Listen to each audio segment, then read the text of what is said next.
So when you enter into the room, Victus, it's a rather long and gilded sort of hall, which has clearly been rented out completely to the Hoyle dynasty. It's obvious that this entire place also has bedrooms and an entire. It's almost like a penthouse suite inside the spire. And when you come inside, Lady Hoyle is sitting at the end of a rather large dining table, and you see in the corners of the room several black carapaced guards bearing what appears to be sort of like a eagle's hand grasping what appears to be a golden fiery sword of some kind. And it's clear that this seems to be the sigil of House Hoyle. And as you approach, Seneschal Adonis comes up behind you and says, "Please follow me." And he leads you to the end of the audience table, just in front of Lady Hoyle.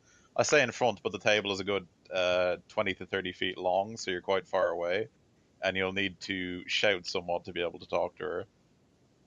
So he leads you there and asks you to please take a seat. I uh, I do that. Mm-hmm. So at the end of the table, you can see Lady Hoyle herself, who looks exactly like she does in her picture. She's looking over what appears to be a star chart of the various systems nearby and looks somewhat distracted.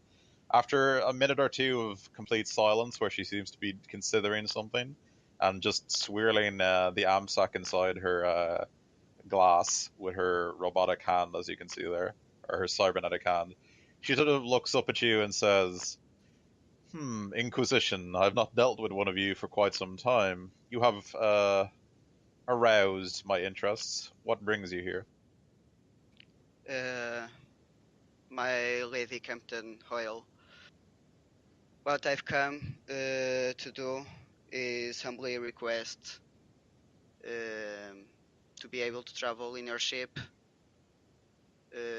For I'm doing a most important mission for the Imperium and the safety of men against the She horrors. stops you mid conversation and puts up her actual working hand and says, "Yes, yes, your kind are always doing something that means the end of the God Emperor's domain and the doom of mankind. Yada yada yada. I only want to know one thing: who do you work for? Who is your Inquisitor?" I say it is the Lord Inquisitor Teclis. So she sort of raises an eyebrow as you mention that name. Deculus, eh? That changes things considerably. And you freely give this information. How very interesting. And she sort of looks you over up and down and then smiles coyly. Um, I expect to be compensated for aiding you, but say no more. If Deculus is involved, this is very interesting.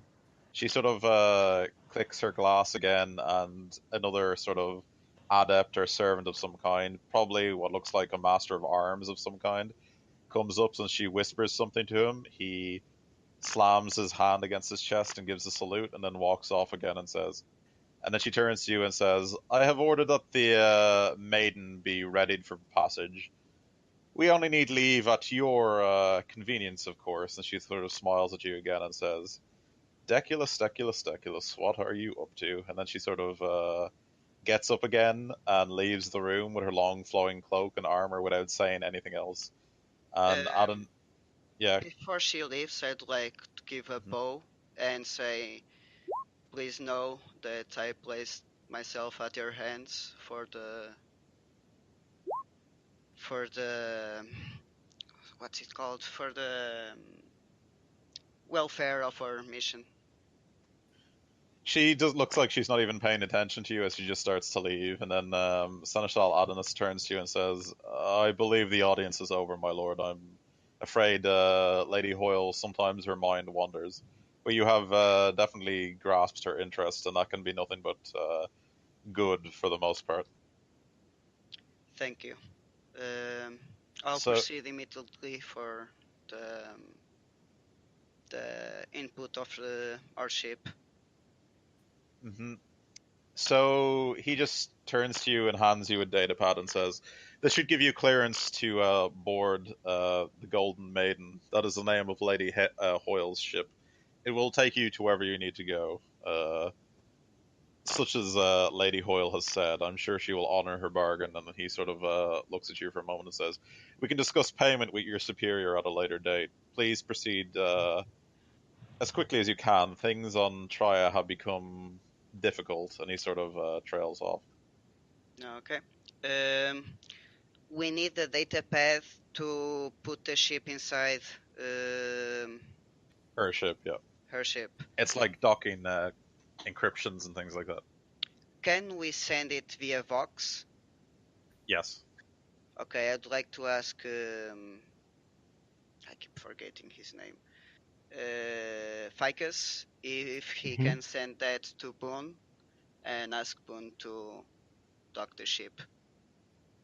It should be completely easy, or do I actually need a tech use test for this? It's easy as shit. You just like Okay. just a few buttons. Yeah. Beep. Okay. So after finishing up things here, Seneschal Adonis takes you outside again, where you find the rest of your companions probably stuffing their faces. At least that's what it sounded like. It's free. It's like Well, you just grab everything. Flo is saving it for later because she doesn't want to remove her mask in front of people to eat or Yeah. drink. But I she's don't get pocketing it. paid. You just like you're just like literally running down to like the self-serve table or whatever, like bottoming stuff into your backpack. Yeah. So,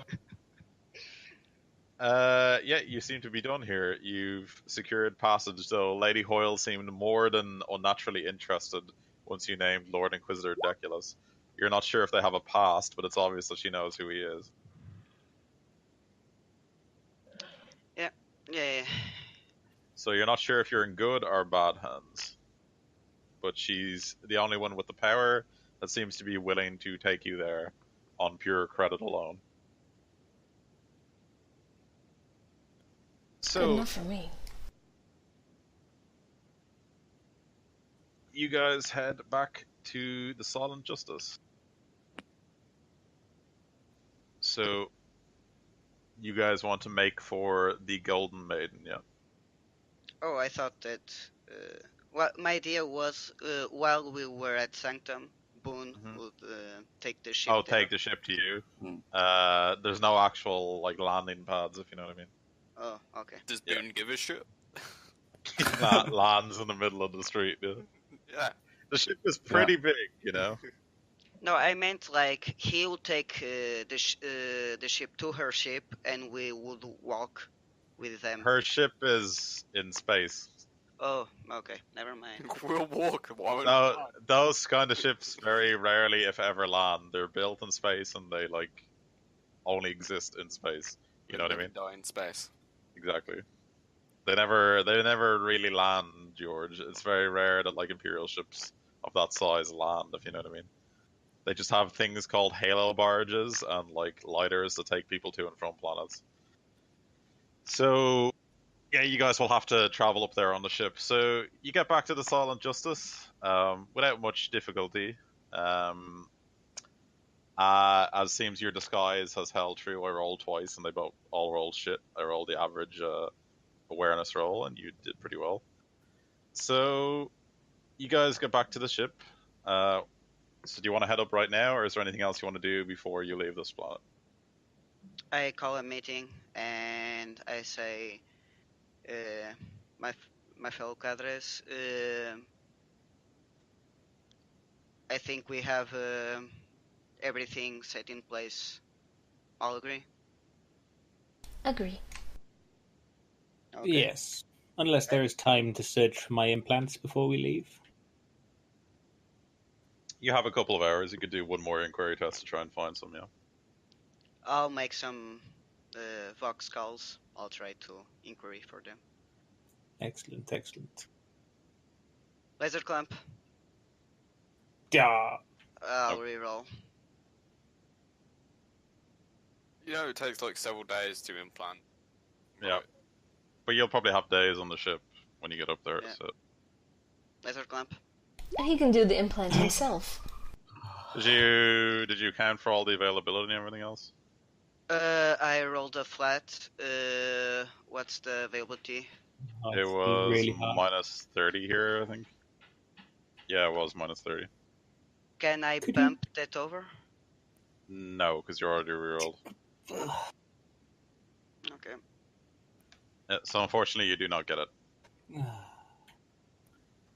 Okay, so you guys head up on the Silent Justice to the Golden Maiden. You transport the encryption codes via Vox, and the hangar bay is made available to you. And you guys are given the option to have state quarters on the ship, or you can stay in your own gun cutter. But it seems that the only thing that Lady Hoyle wants from you is simply the coordinates of where you're to meet Lord Inquisitor Deculus, and that's all she wants from you. It's made very clear that you're not to bother her for the rest of the passage. Okay. Before that, I send a report to Bartlett, Barlet. Yeah, saying Astropath Barlet. saying that in order to buy passage to our next step, we had to sell some this information to Lord Yeah. Hoyle. So you're going from Triad to Throne of the Skyfather, Mhm. which is where you were supposed to meet up. It's a red giant, like I said. It's created a large, like, sort of gas cloud as it was being destroyed, or while the system has been destroyed because it's turned into a red giant, and it's now been farmed by the Imperium for rare gas and minerals and things like that. And it's going to be the meeting place for the Light of Altars. So you send that message ahead with Barlett, and she says she still hasn't received a word back from your initial message, but she sent it to the astropath she was told by Lord Deculus. Mhm. All right. So you guys want to depart as soon as possible, right? Yes. Okay, so after about a day's preparation, greasing various palms that need to be greased to leave port without much explanation, the Golden Maiden manages to reach the outskirts of the Tria system and then heads into the warp. So this is a rogue trader vessel. They have a lot of goods and interesting things to sell. So if you want to try and buy stuff directly off her, this vessel can sell you things if you'd like to do that. Would it just so happen to have some implants? It is still a -30 to find them on this ship as well. Can So you can can people make do it- like helping tests to like? Yeah, of course. Like, people can do inquiry tests to add bonuses to George and stuff like that. So if you guys want to buy anything, now would be the time, because we're getting into like the very final part of this part of the campaign before we go on and do Ascension, or this campaign ends. I'm not sure if you guys want to continue on with this and go when George becomes an Inquisitor or not. It's up to you. Yes. Or we could play that Star Wars campaign. I'll leave it up to you guys to decide which one you want to do. Yeah. So if you guys want to look up what you want to buy or anything you want to buy, I'm gonna go to the toilet and I'll be right back. So feel free to do any inquiry tests. It's still -30 for them, apparently.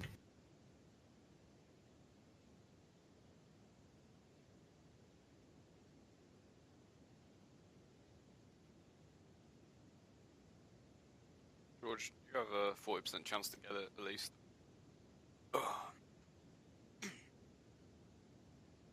Well, if we all try and like help, or can only one person it's do? like 2 max, I think. Okay, well, who's got the best fellowships? I got 52 inquiry. Wow. Strictus than Bune, so.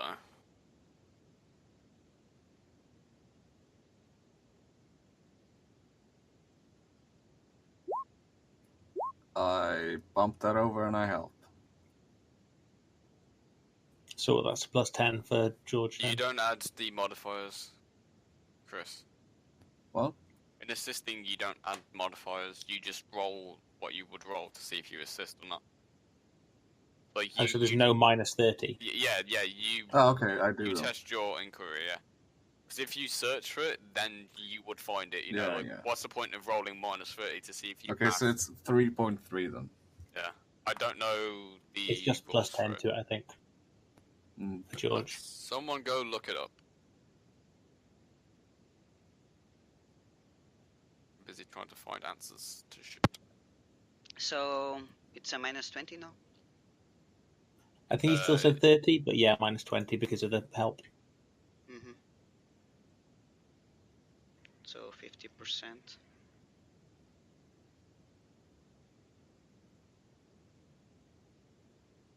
Okay. Going to roll. Laser clamp. God Fuck. damn it! I'll reroll. What I did know you get? this. Oh. I know this is important for you. It's important for everyone if I get to double my Yeah. healing, basically. You roll a 69. You get it? Hot. Laser clamp. Mm. Yeah. Phil, roll 2d10 minus your toughness. Okay, I think. Oh yeah, that's right. Yeah. toughness is 50. So 2d10 minus 5. But Phil, you will be nowhere near as good as Holt. Holt is the best tech priest ever to exist in the world, in the galaxy. It takes 9 days for you to actually, before you can do shit again. Okay, there's something else, right? No, that's it. You get unnatural int now. Boone will spend those days with him, just Um, watching him bleed. I think you get a natural int and the use of a Oh, cogitator. actually, they roll 1d10, Phil. This is the worst part about it. Roll a 1d10 and Yeah, roll exactly. a 1. This is the bad one. What the loss of? That's only on per quality. No, they're on all of it, dude. It's on every single one. 2. So you hold on. I lose 2 fellowship or something, right? No, not just 2 fellowship. You lose 2 int, 2 fellowship, 2 will, maybe. I don't know. I'll have a look up. I think it's just 2 fellowship. It's a lot more than just 2 fellowship. I'm back. That's back. very strange because let me see. Because I know in Rogue Trader it's like No. 1d10 from everything, even at best quality. What are you guys trying to get? Sorry. You got Cortex implants, so Oh, you actually got them? Nice. yeah. Per version, simple, low density, blah blah blah, blah blah. The use of type implant or more erases the character personality. Okay. Common. Most cortex implants aren't as good. Blah blah blah blah blah blah. Yeah, the best that can be managed by these systems is a permanent loss of 1d10 points from the weapon skill, ballistic skill, agility, int, and fellowship. It's not the 10 that I'm. It says in the Macarian says a character who receives this type of implant loses 1d5 points, weapon, ballistic skill, agility, intelligence, and fellowship. Okay. Yeah, he is on a carry and it's the updated ones. And then on best it says this implant. Okay, never mind. He can't get the best quality. Yeah, it's not best since So what am I removing numbers from? Because I rolled a 2. ballistic skill, weapon skill. No, but I mean, how much am I removing? 2 or what? It's D5, isn't it? So Yeah, but you still rolled it, unless you want to re-roll. roll a D5 for each of them, not just from one of them. So No, Oh. like common quality doesn't have a natural intelligence, only best. And he can't get best because, let me see, this implant can only be attached if used with a character already has or will be receiving cranial reinforcement, bionic respiration, gastral bionics, augmentics. Additional, the character loses any senses except touch that he does not have cybernetic sense augment for. This implant grants the bearer a natural int, see blah blah blah blah, as well as the right of pure thought talent if he does not possess already. His mind can functionally duplicate the effects of an in-place cogitator, including the ability to connect to other systems through external ports and sockets. And because his entire head is now composed of mechanical components, he can no longer suffer bloodlust, stunning, or fatigue from attacks that hit there. Functionally, treat the character as having machine trait on his head location. So basically, I can't get it until much later when I have everything implanted. We have the item, but you have to get implants to be able to Yeah, you have to get other implants to make Should it we work. just say we didn't bother buying the item or searching for it? Now we know that that's You can something, just- and just say do it later. You can just keep it for now. I mean, well, unless you want to spend the money. I mean, I don't know how much. It's very, very expensive. How much is it? It's like 50k or something stupid like that. Why you guys- 5,500. Yeah, 5,500. It's not 50k. I don't think. Five Oh, I was thinking of something from Stars. 5,500, right? Yeah. Okay, we still get like. Yeah, but the problem is you don't have a best quality. Might as well wait until you can get more inquiry, and hopefully get a best quality instead of trying to get them now. No, we didn't. We get the best quality one. No, because you just rolled -30, so that wouldn't be best. Yeah, best quality would add like another Oh. degree of difficulty, so you wouldn't have got it. But I would have succeeded. It'd be a 0. Well, does best add one level of availability, or what does it add? Let me just look it up. It's definitely more than one, I'm pretty sure. Making me open books. Never make a GM open books. Ooh. Oh no, I'll have a look. Ability.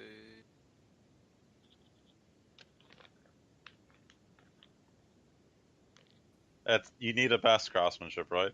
Yes. A Yeah. best craftsmanship would multiply the cost by 10 and drops the availability by 2 step. So it would have become -50. And it'd 50k. be- And 50k. Okay, never Yeah. mind. So yeah, you can't buy it unless you want to buy like the normal quality one. Can we use the Rotogra's profit factor to be like, hey, No, she's not. You're not in her dynasty. She's literally just giving you a lift. That's it. She's gonna get paid well for it as well, but that's not the main reason. She's obviously interested in something else. Can I deceive as being in her dynasty to get? just act casually. I'm joking. Let's continue. Jax fills out a job recruitment form whilst on the ship.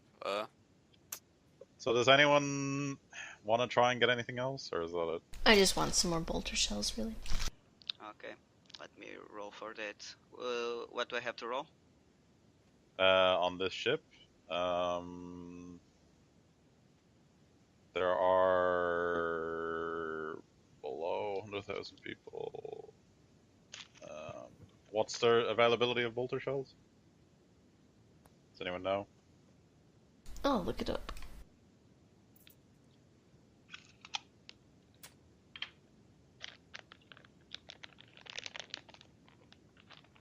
Someone eating again? No, just closing.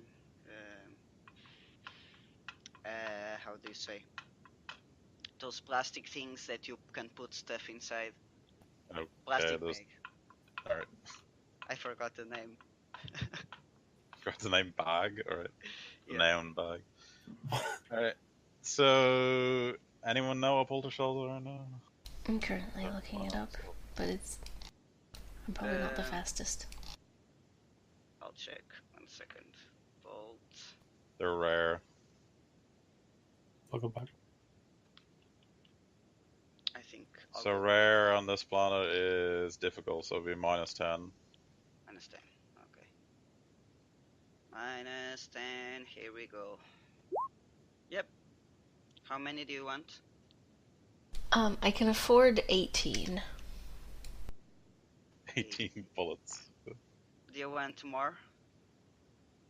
Of course I want more, but Oh. it's if you think it's worth it.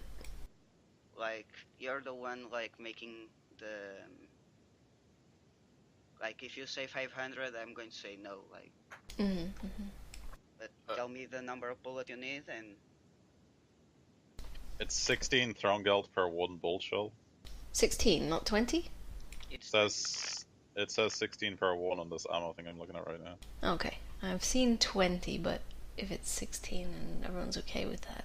It says here under ammo, bolt shells cost 16, amount per cost 1. So it has to be 16 throne geld per 1.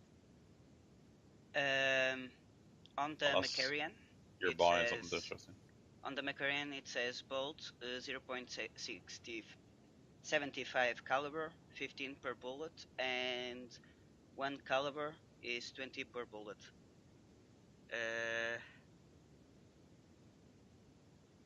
which book are you looking at? I'm looking at the core book, but Oh, okay. just go with the 16 per one. Okay. 16 per one. Yeah. Okay. How many bullets you want, Flo? Maybe 24 bullets. 24. Okay. And keep your money. I'm going to pay this from the group's account. Oh, shucks. Seeing this is mission cost. You could just buy 100 for like 1600. Just to be, yeah.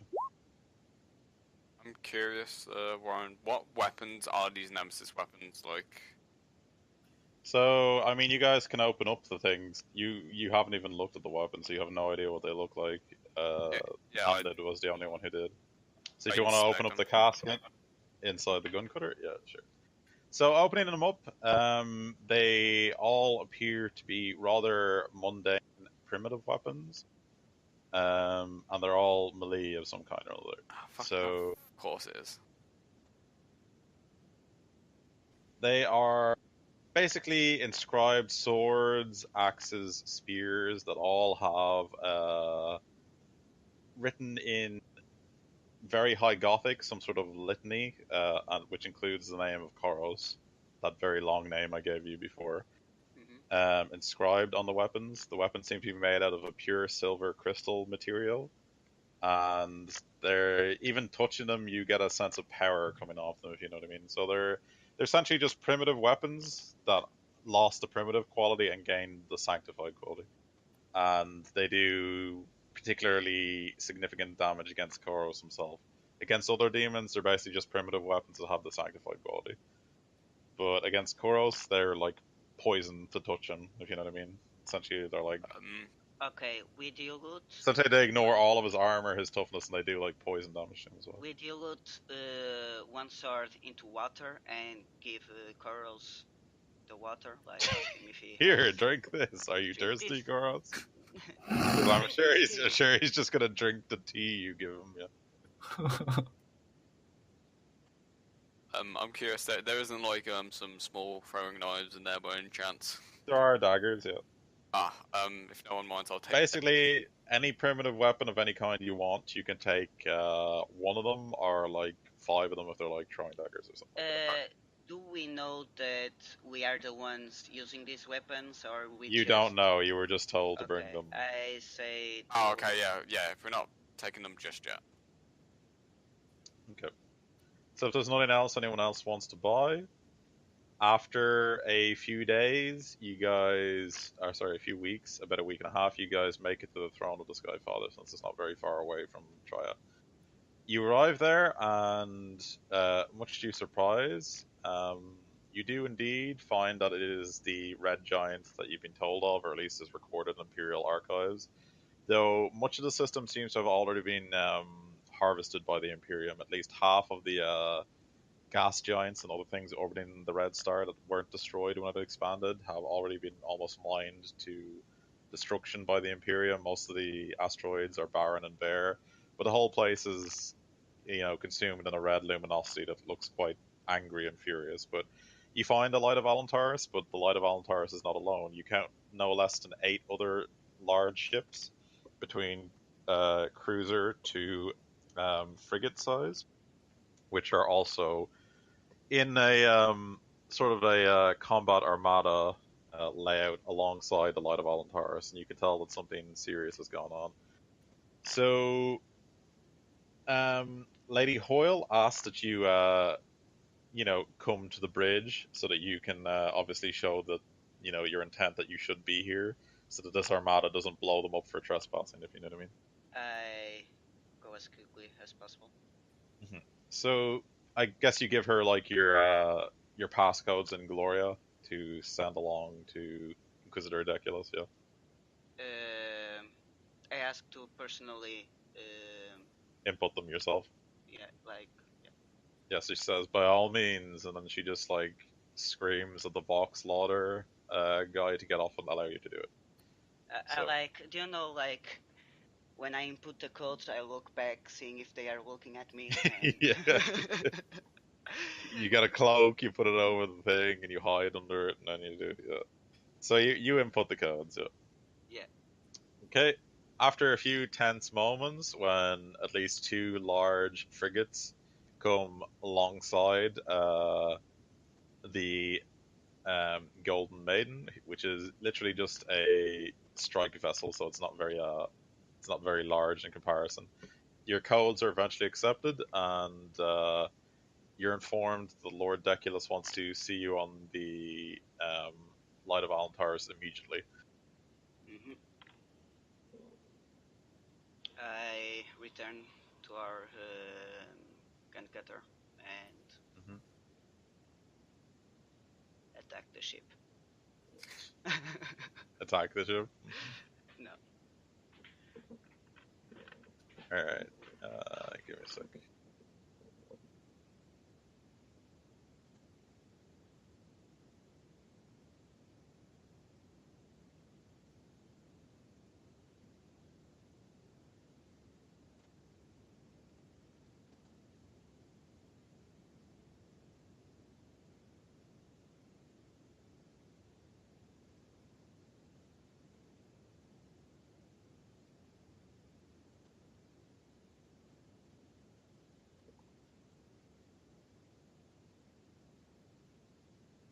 Okay.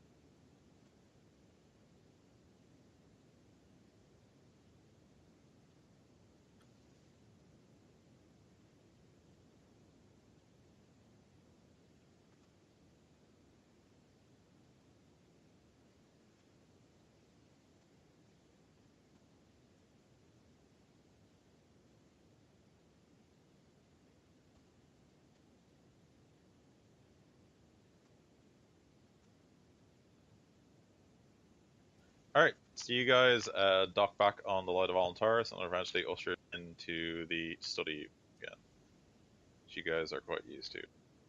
So as soon as you come through the door, there's obviously some sort of large-scale meeting going on, and there seems to be some sort of planning ahead. And as soon as you come through the door, Deculus sort of turns around and says, "Ah, Victus, I trust your time on trial was productive. I trust Thanadid did not give you too much trouble." Um, like I look sad and like I failed him somehow. I look down and approach. Yes, the mission was completed, but I must apologize. I sold something it was not mine, and I feel somehow I failed you. He sort of looks at you and raises a questioning eyebrow, then speaks through his voxhaler in his throat again and says, "Explain." I sold some information to buy passage to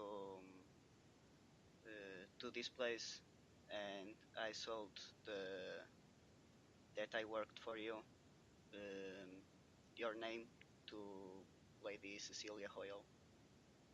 So he looks, sort of something almost like amusement sort of rushes through his eyes again, and he sort of looks at you and says, "Yes, well, I believe under the circumstances that will be something I will permiss, but you should be more careful with your secrets, the secrets of the Inquisition, Lord Victus, especially if you are going to become an Inquisitor one day. Information is power, after all." I know. And he sort of almost laughs, a staticky laugh through his voice again, and says, "Cecilia, it has been quite some time since I've seen her. It is odd that here at the end of this, she would be the one to bring you here." And he sort of thinks for himself for a moment and says, "But that is a debate for another time." And he sort of like looks back at you sternly and says, "I believe you saw the fleet outside the Light of Alantaris that has come to join us, yes? Sorry, can you repeat it? I believe you've seen the fleet Yes, that's yes, outside." Yeah. yes. So he nods and says, "They are the forces of the Inquisition, Imperial Guard, and Navy that I could gather on short notice for this operation. Among them are three other Inquisitors who have also lobbied their forces to bring them here. Uh, Things look about as ready as we can possibly make them, though I believe we are vastly undermanned. where we're going, we will need far more than just the abilities of mere mortals to aid us. And he sort of looks at you sternly and says, "What do you know of the Grey Knights?" Does my character knows like? Barely, mostly myths and rumors. Like they're almost like the Emperor's holy avengers. And for a while, you guys were convinced they were hunting you, if you remember correctly, a while back. I only know the common myths and legends about those holy angels. Would you kindly sit the fuck down, Jax? There you go. I imagine like Lord Inquisitor Nicholas. Would you kindly fuck the sit down? Just got to stand up parade, man. So, he nods and says, "Well, they are anything but myth. They are quite true, and they are the Ordos Militant, or the Order Militant of our Ordo. We will need their aid if we are to have any chance at all of fighting against Koros and his demons. To that end, I have made contact with the Seventh Brotherhood of the Knights inside the Ixinad sector. They and a small company of them are currently close to our position and are willing to aid us. They will meet us at our destination and aid in the fight to come. We will need them sorely as we're probably going to be very outpressed, but as I said, this needed to be a small detail of few ships, otherwise we would have no chance whatsoever to get past Koros's foresight." Then he sort of opens up like a holodeck display on the map and says, "We are going here," and fuck that sound. "We are going here to Sabine's star. It is a system warped by the forces of chaos. Several decades ago, it reappeared, or several centuries ago, it reappeared in the Ixinad sector, being bellowed out from the bowels of a warp storm, and since then, it has been an accursed place. The sun itself has been marred and warped by the taint of chaos and has gone completely black, yet still gives off radiating heat, which furnishes the foul life which now grows on the planets of Sabine's star.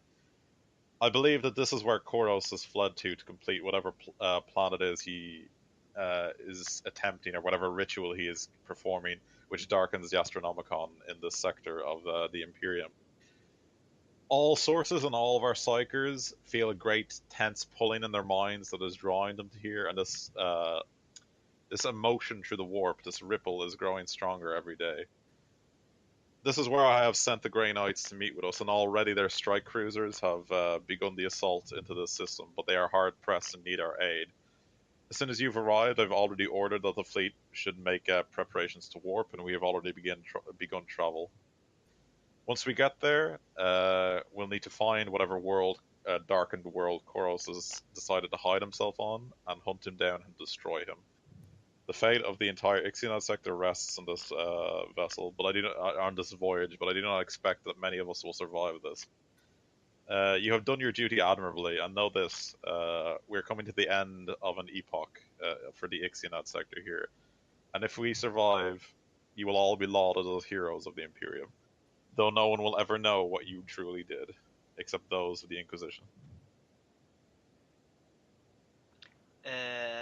My face turns like from sad to hopeful, and I do like a bow, and I nod. Mm-hmm. Right, so we're going to zoom ahead right to the next bit, unless anyone wants to buy anything or anything. Everyone's good? Yeah? I know I keep asking this, but you guys don't buy much, so it's strange. It's because we don't get much money. Well, you have quite a lot of money. I mean, we have the. Oh, yeah. Yeah, you have that, and like that's available to all of you. So, True. all right. So, what happens is you guys are given back your quarters. You guys can heal yourselves to full HP, by the way, and fate points unless you spend some already. So, you guys spend a few weeks traveling through the warp. Someone's HP is not that much. Yeah. Sorry, 196. But then you eventually manage to make your way to the edge of the Sabine system, and you see the black sun that you were spoken of that's whispered throughout the entirety of the Ixnad sector with something like myth and awe. Okay. So when you enter out here, the fleet, and you guys are on the bridge when this happens, you emerge from the warp, and this entire system is like almost like as dark as the void of space. But the black sun you see it's almost giving off a taint of chaos, as like plumes of warp energy erupt from it every now and then, and you can even immediately as soon as you get here, you can all sense the foulness of this place. The second the light of Alantaris enters into the system. So, for the next few hours, the fleet cautiously starts to enter the system, spans out, some recon vessels are sent ahead, and you guys all stay on the bridge, sort of in baited silence, where only the odd murmurings and the movements of the ship, as well as like the crew as they go around their daily work, continue as the fleet delves further and further into the Sabine star system.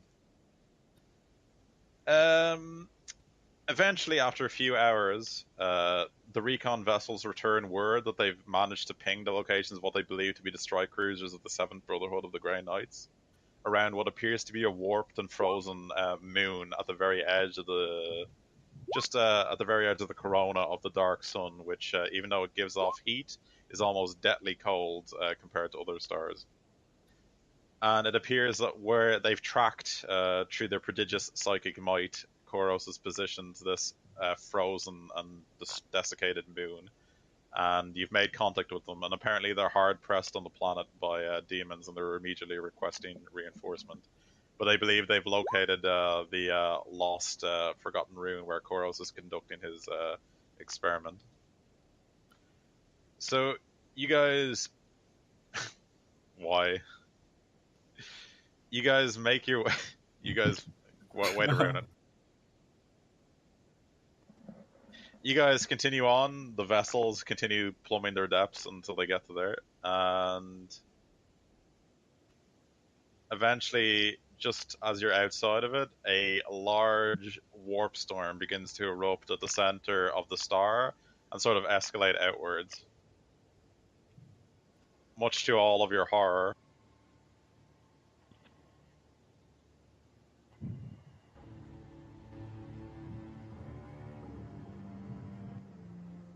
Demons. Fun. Look at all the teeth. It seems Koros is using all of his great power and Zinch's will to defend his ritual, and this warp storm erupts in the middle of the system, and soon the ships are engulfed in this very turbulent storm, and at least one of them is immediately almost ripped apart by the warp lightning and chaos around it. And to make matters worse, a chaos fleet emerges from inside the storm. Please no spice. Please no space combat. No. So, God.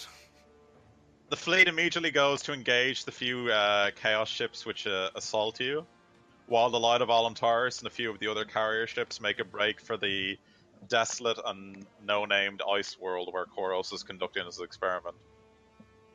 And it's made clear to you by Deculus that what's going to happen is, in a very quick briefing he gives you, well, you've already been told on the way here, that several strike teams are going to be deployed down to the planet, several hundred in fact, to support the Grey Knights as they conduct their campaign across the planet.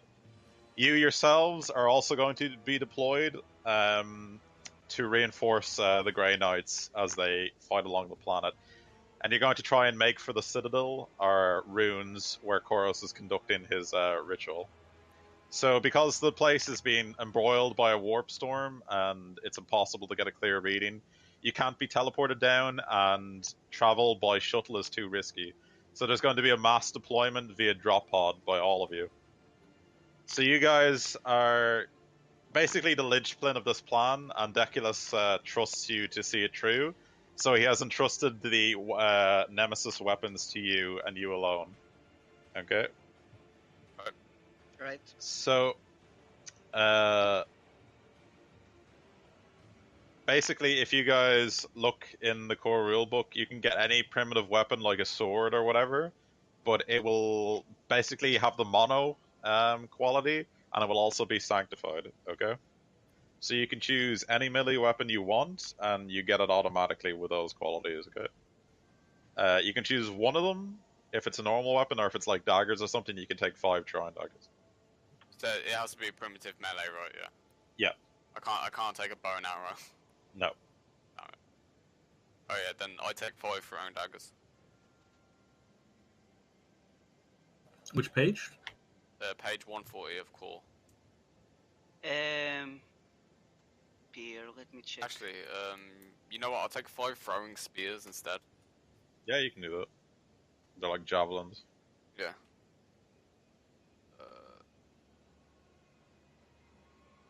So you can get an axe, you could get brass knuckles if you wanted, you can get clubs, flails, a great weapon, a hammer, a spear, a sword, a staff, anything you want. I started the game with some brass knuckles by default. I wouldn't mind some fucking holy brass knuckles. Well, remember, it loses the primitive quality, it gets the mono quality, and it also gets sanctified, okay? Mm-hmm. What does mono do again? Sorry.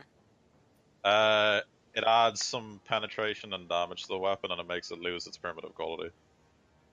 Alright, so it's the mono upgrade, yeah, that it gets. Yeah. Yeah. Mono, it gains +2. +2 to their penetration, and it loses the primitive quality, yeah. What's the downside to using a great weapon? Literally just whatever it says. Let me have a look.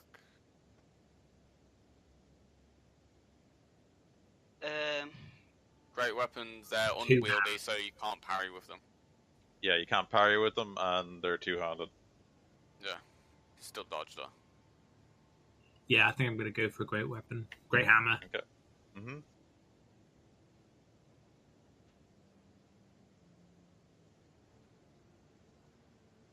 What's the demon called? Brian. Koros, the Fate Weaver. Okay. That's who you're here to kill. The guy who has fucked up you throughout the entire campaign, if you remember. Or if you're doing a speech, George, I believe you need to call him this. It's a true name. That's his true name in Demon, yeah. Written in the warp, anyway. Let me just input the weapon and I'll do the speech.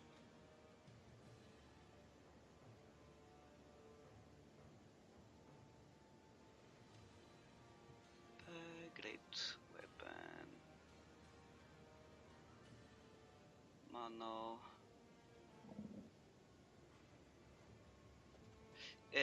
It's mono and sanctified, right? Yep.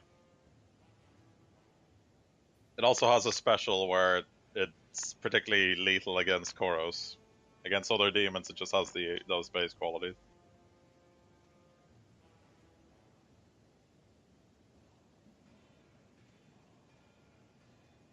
Oops, not ranged, but melee. Class melee. It's the damage plus strength, right? Yeah, but it automatically adds strength on those character sheets. Oh no. So you don't need to worry about that. If you add them as a melee weapon, it automatically adds strength to it. 2 and mono gives what? +2 penetration. Okay, so far.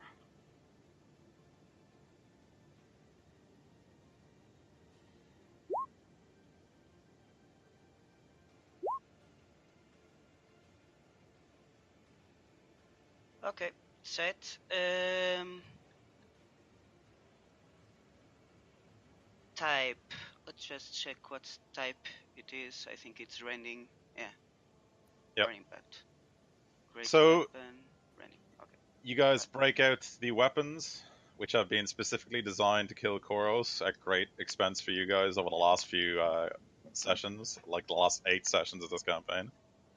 And the Light of Alantaris makes a break off from the conflict as the other ships do their best to sell their lives dearly to buy you the time to get towards the frozen, unnamed moon, where the doom of the Ixnad sector and perhaps the Imperium will occur if you don't stop it. And you guys are launched down to the planets at a coordinate close to a strike group of Grey Knights fighting on the planet already. And you crash down onto the planet.